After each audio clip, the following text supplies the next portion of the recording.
മൂന്നാറിൽ വിനോദസഞ്ചാരത്തിനെത്തിയ സംഘത്തിലെ 9 വയസ്സുകാരൻ മരണപ്പെട്ടു. അടൂർ ചൂരക്കുഴ കൊച്ചായത്ത് വീട്ടിൽ വിജയന്റെ മകൻ വൈശാഖാണ് മരണപ്പെട്ടത്.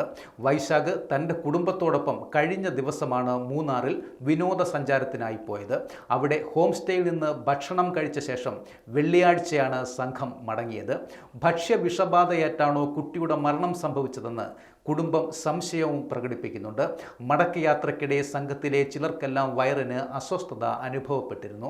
ഉടൻ തന്നെ അടുത്തുള്ള ആശുപത്രിയിൽ ചികിത്സ തേടി. എന്നാൽ രാവിലെ മുതൽ ഛർദി അനുഭവപ്പെട്ട വൈശാഖ് രാത്രിയോടെ അവശനായിരുന്നു. തുടർന്ന് മൂന്നാറിൽ നിന്ന് വൈശാഖിനെ ആംബുലൻസിൽ നേര്യമംഗലത്തെ സ്വകാര്യ ആശുപത്രിയിൽ എത്തിച്ചപ്പോഴേക്കും പൾസ് കുറവായിരുന്നു. അവിടെ നിന്ന് കോതമംഗലത്തെ സ്വകാര്യ ആശുപത്രിയിൽ എത്തിച്ചപ്പോഴേക്കും കുട്ടിയുടെ ജീവൻ നഷ്ടപ്പെട്ടു. ഇവർക്കൊപ്പമുണ്ടായിരുന്ന വൈശാഖിൻ്റെ സഹോദരനും മറ്റൊരു കുട്ടിയും ഇപ്പോഴും ആശുപത്രിയിൽ ചികിത്സയിലാണ്. കോതമംഗലം പോലീസ് മൂന്നാർ പോലീസിൽ വിവരം അറിയിച്ചിട്ടുണ്ട്. കൂടുതൽ വിവരങ്ങൾ പോസ്റ്റ്മോർട്ടത്തിന് ശേഷം മാത്രമേ അറിയാൻ കഴിയൂ എന്ന് പോലീസ് വ്യക്തമാക്കുകയും ചെയ്തു.